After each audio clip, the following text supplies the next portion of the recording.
Bonjour à tous. Dans cette vidéo, qui devrait être relativement courte, tout est dans le relativement, on va faire, puisqu'on me l'a demandé déjà plusieurs fois, un texte en cercle. Alors, on va tricher un peu, parce que comme vous vous en êtes sans doute déjà rendu compte, dans Sketch, dans Fusion 360, cette possibilité n'existe pas. Donc on va utiliser un autre logiciel qui s'appelle Inkscape. Vous aurez le lien en dessous de la description de la vidéo pour le téléchargement. Et Inkscape est gratuit, hein. C'est un logiciel de dessin, ce qu'on appelle vectorisé, donc par ligne, ce qui convient très bien pour Fusion 360 puisque depuis Inkscape on peut exporter au format SVG. Donc c'est ce que je vais vous montrer, c'est ce qu'on va faire. Mais bon, ne venez surtout pas me demander des détails et des trucs à faire sous Inkscape. Je le connais mal. J'ai juste appris à faire deux trois choses avec, et ça tombe bien parce que c'est les choses que je vais vous montrer. Mais bon, il est assez complet et complexe, et je ne veux pas. Enfin, a priori, je répondrai pas vraiment à des questions sur Inkscape parce que franchement, je le connais très mal. Bon, voilà. Cette introduction un peu longuette étant faite, on va tout de suite commencer par venir faire un, on va appeler ça un dessous de plat, un dessous de beau d'assiette, de tasse, tout dépend de la dimension, mais c'est pas grave. Donc on commence par venir faire un sketch qu'on va faire sur le dessus, et on va faire un cercle auquel on va donner une dimension de 150 mm. Voilà. Et on va venir extruder de 10 mm.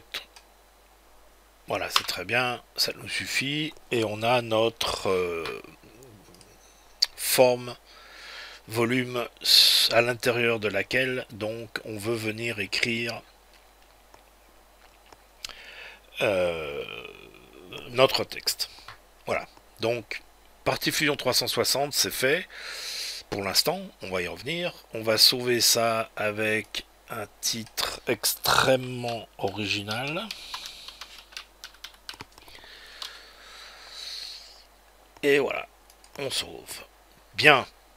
Maintenant, Inkscape. Alors là, par défaut, il y a un document. On va fermer ça, cette boîte de dialogue. On a une fenêtre ici qui s'ouvre, qui est un peu petite.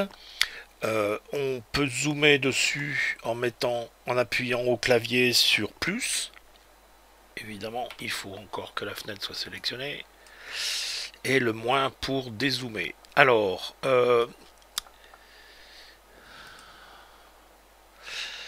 on va donc commencer par tracer un cercle. Donc on vient cliquer ici sur l'icône cercle. On vient là dans donc notre feuille de dessin et on fait notre cercle. Pifométriquement, on va dire. Voilà. Et on revient sur la petite flèche ici pour se remettre en mode sélection et non plus en mode de création de cercle. Alors la première chose, ce cercle, on va le positionner à 0, 0. Vous voyez qu'ici on a nos coordonnées X et Y. Donc on va taper 0, 0. Et on va faire un cercle de 150 mm de diamètre. Donc on fait 150, 150. Comme ça nous fait un cercle. Autrement, il nous fait une ellipse.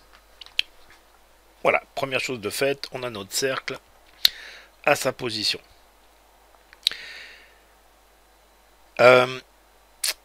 Si je ne me trompe pas, mais je peux me tromper, Par défaut, quand vous démarrez pour la première fois avec Inkscape, il va, votre cercle va être plein, ça va être tout noir. Pardon. Donc, dans ce cas-là, ce qu'il faut faire, c'est de venir cliquer sur ici dans la barre des couleurs, tout en bas, dans cette barre, et vous voyez qu'il nous indique la couleur. Ensuite, il vous dit clic pour définir le fond, shift clic ou comment dire, majuscule clic pour définir le contour. Donc là, c'est ce que j'ai déjà fait. J'ai déjà cliqué sur le fond blanc, sur blanc une fois. Donc cliquez sur la couleur blanc pour que le fond soit blanc. Hein. Donc vous aurez sans doute à faire la même chose. Moi j'ai déjà fait, donc je ne vais pas recommencer. Donc on a notre cercle aux dimensions que l'on voulait. On va maintenant aller taper un texte. Moi je vais mettre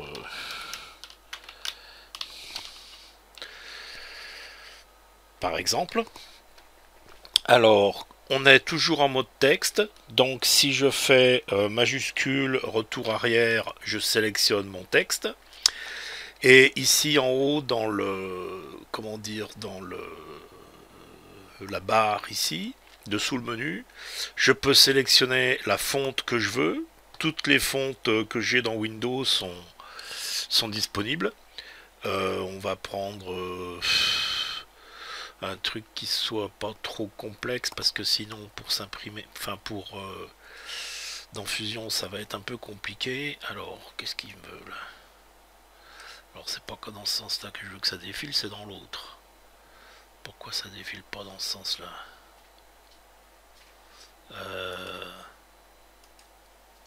Ah voilà. Alors on va prendre quelque chose du genre un truc assez simple et que j'aime bien. Segoe Script. Voilà. Il est toujours sélectionné mon texte, donc je peux aller le mettre en bold, c'est-à-dire en gras. On voit un peu mieux. Et on va prendre une fonte légèrement plus grande, la MD 30. On va prendre 36. Voilà. Ok, maintenant je peux aller resélectionner ma petite flèche et mon texte est sélectionné. Donc la première chose qu'on va faire, c'est d'aller dire à Inkscape que l'on veut que ce texte suive un chemin, et le chemin c'est le cercle. Donc là mon texte est déjà sélectionné, j'appuie sur la touche majuscule ou shift et je sélectionne le cercle. Comme ça les deux sont sélectionnés. Je vais dans texte et je lui dis texte mettre suivant un chemin. Et là il vient me coller entre guillemets le texte autour du cercle. Mais il n'est pas vraiment à la position qu'on veut. Donc la première chose qu'on va faire, c'est de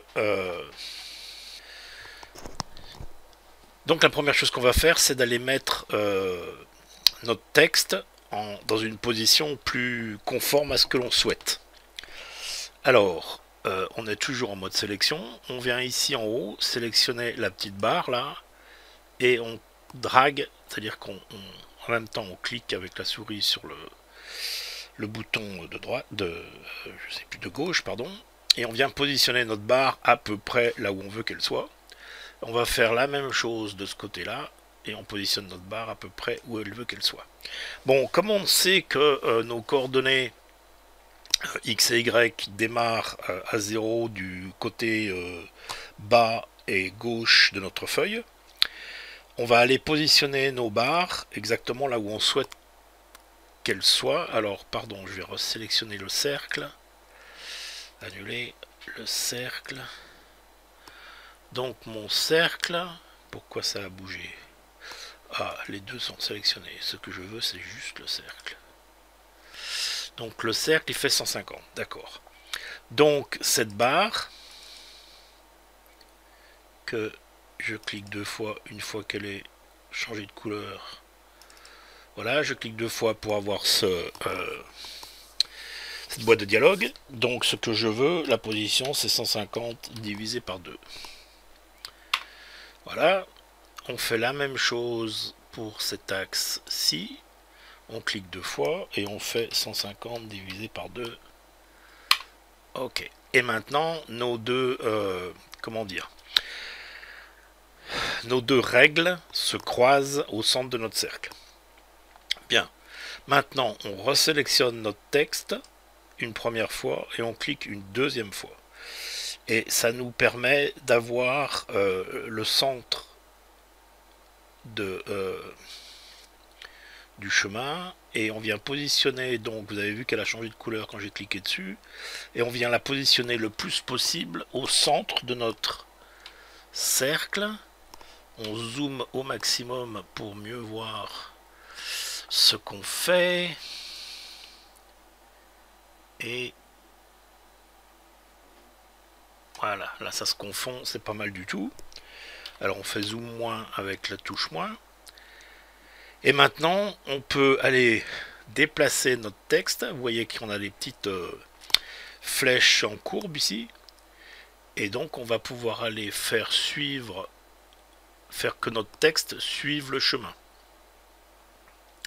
Voilà.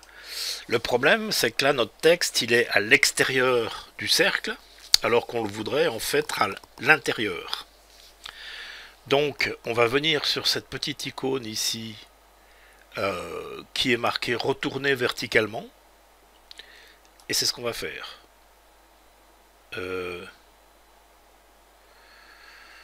Attends, ça c'est pas ce que je voulais. Édition annulée. Alors, attends, il faut que c'est par rapport à ce chemin. Donc il faut que je sélectionne ce texte, que je sélectionne ça.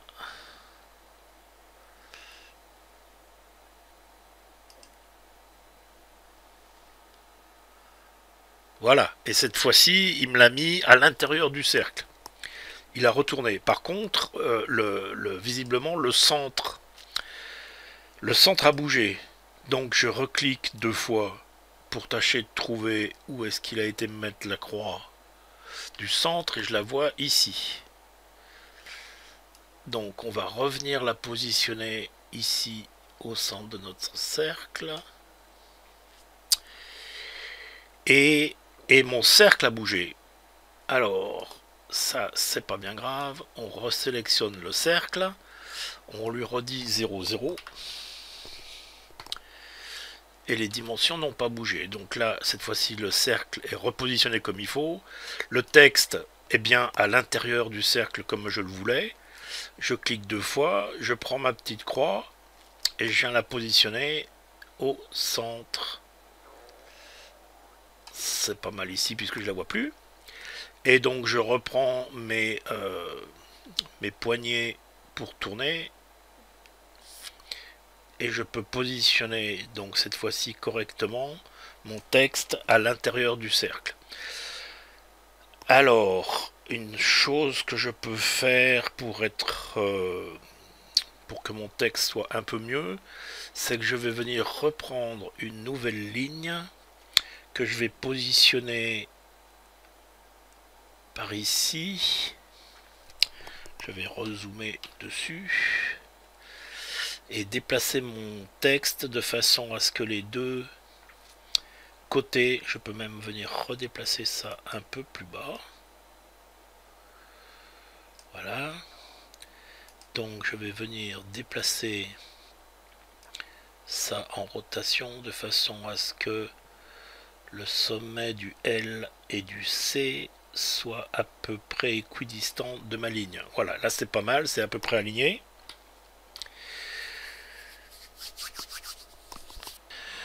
Oui, donc effectivement, ce que j'ai oublié de faire, c'est qu'il faut donc sélectionner notre texte, appuyer sur la touche majuscule pour sélectionner le chemin, faire objet en chemin, voilà, et là on vient lui dire fichier, enregistrer, il a déjà le nom, donc on enregistre le fichier. Donc on revient dans Fusion 360, on lui fait insert SVG, on sélectionne notre fichier SVG, qui est celui-ci, ouvrir, et on a bien cette fois-ci notre texte correctement. Le seul inconvénient, c'est que c'est un peu n'importe quoi, c'est pas où on veut. Voilà, donc on va pas, enfin on va se le mettre droit parce que ça va un peu nous simplifier la vie. Enfin, se le mettre droit, je veux dire, le positionner de façon horizontale. Et on va lui dire OK. Donc ça conclut l'import du SVG. Mais maintenant, on va le positionner convenablement. Alors, la première chose à faire, on le sélectionne. On va zoomer pour voir un peu ce qu'on fait.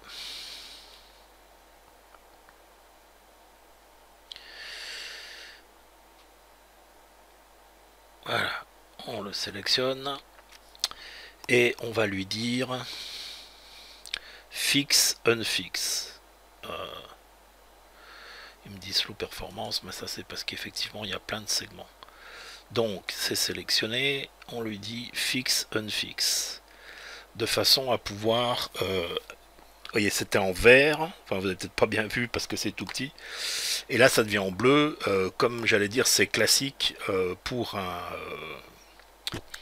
ça devient en bleu comme c'est classique pour un sketch de lignes ou de courbes que l'on va pouvoir modifier.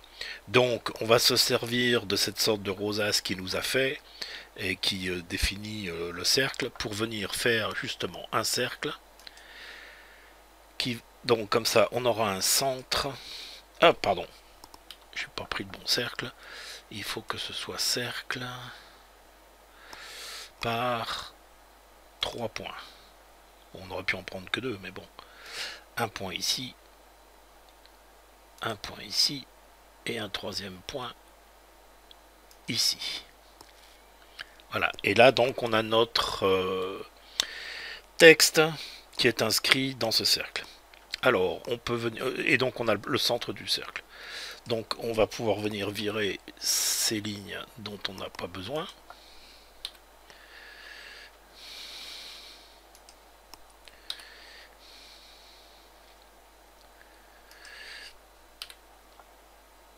Voilà, alors on va dézoomer un petit peu. On va venir sélectionner le centre du cercle et aller le positionner sur... Oui, mais c'est pas ce que je veux. Il faut que je sélectionne l'ensemble. Voilà. Maintenant, je peux prendre le point central du cercle et venir le positionner sur l'origine de notre sketch, de notre objet ici.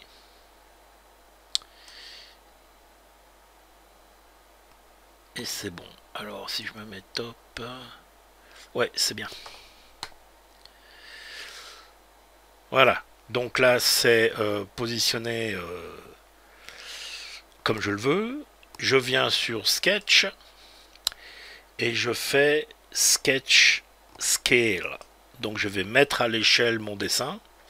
Alors l'entité, elle est sélectionnée. Le point central, il est sélectionné. Reste le facteur qu'on va déterminer tout simplement en allant bouger notre flèche ici pour que... pourquoi...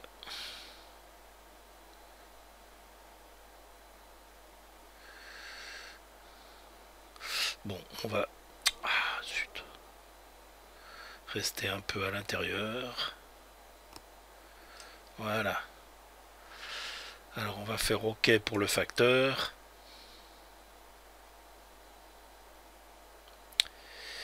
On va virer le cercle.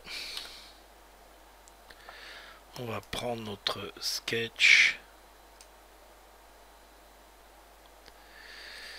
Et on va le déplacer.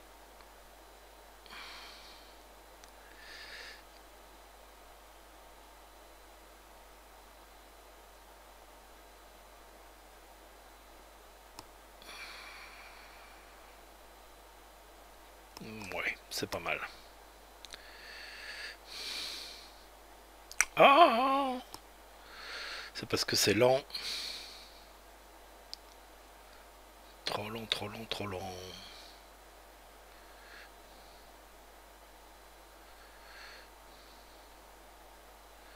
Je sais pas si... Ah si, il suit mon curseur. Donc je suis pas recliqué. Voilà. Faut recliquer pour fixer la position. On peut cliquer en dehors. Voilà. Donc mon texte est maintenant positionné à l'intérieur de mon cercle. Et il faut que je vienne sélectionner chacune de mes lettres.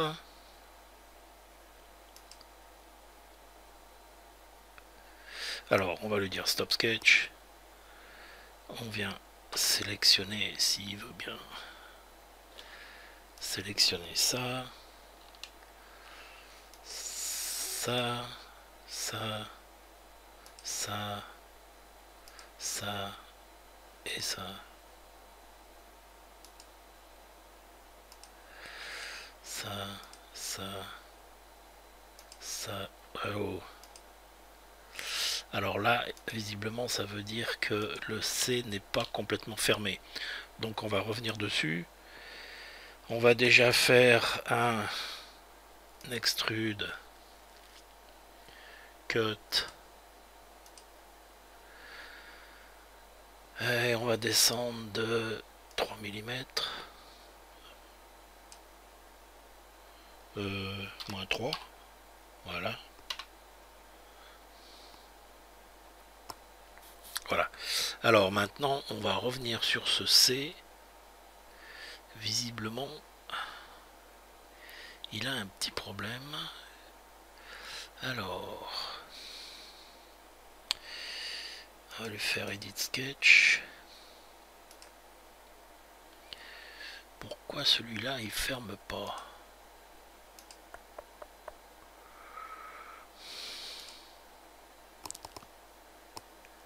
Normalement, ça veut dire qu'il y a un trou quelque part. Et comme tout ça, c'est des petits segments.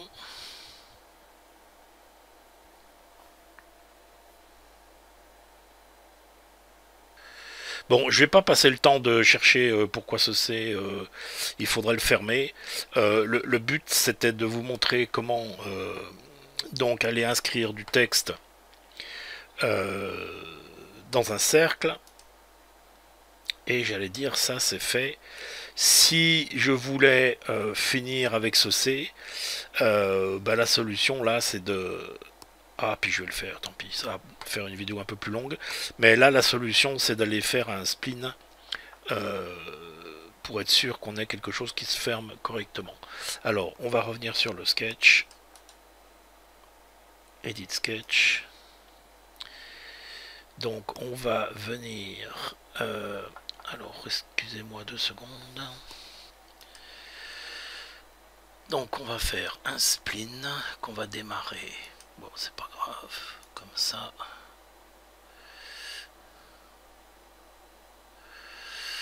Comme ça. Comme ça. Comme ça. Comme ça. Comme ça. Comme ça. Comme ça. Comme ça. Ça. Ici. Et on vient fermer ici. Voilà. Alors maintenant on va venir aménager le spline pour qu'il corresponde à cette lettre.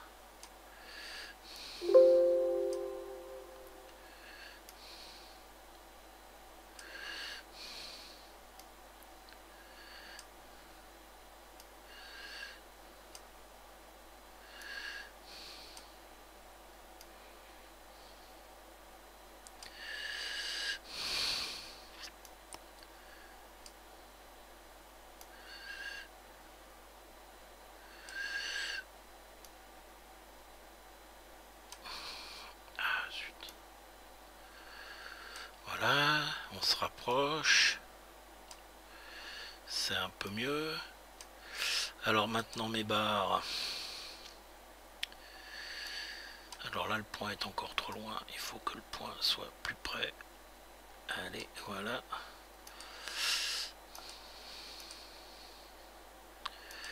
Alors les barres, celle-là.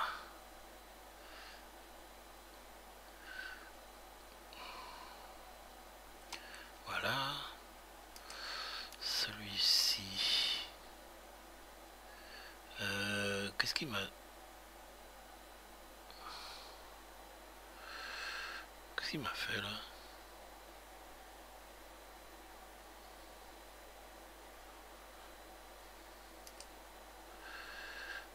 Ça c'est peut-être un peu trop grand. Ça c'est un tout petit peu trop. Voilà. Mais du coup il a attaché le...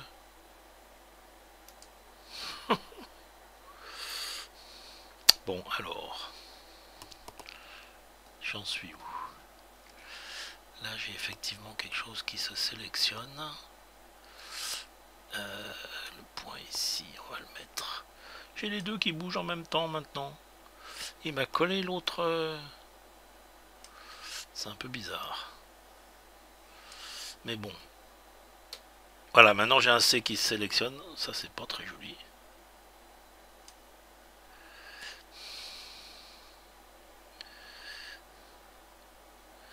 Alors.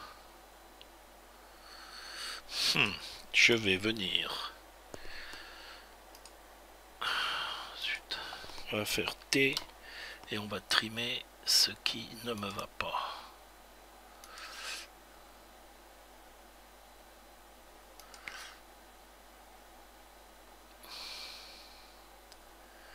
Voilà.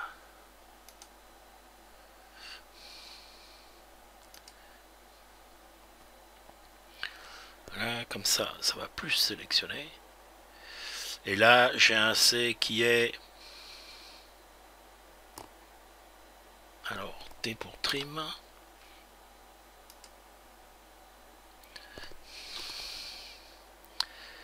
Et là, j'ai... Voilà, c'est ce que je voulais. Donc, on va sélectionner ça. On va lui dire press pull. On va se reculer un petit peu. On va lui dire -3.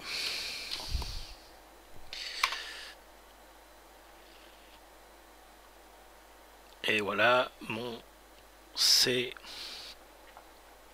Alors, on peut cacher les sketchs. Voilà, et donc j'ai mon texte gravé en cercle. Alors, bon, ce que j'ai montré, c'est j'allais dire un petit peu le basique et strict minimum. Mais à partir de là, si vous creusez un peu Inkscape, me demandez pas, mais vous pouvez creuser un peu pour travailler plus et mieux connaître Inkscape. Et vous voyez qu'on peut arriver à faire des choses qui sont intéressantes. Et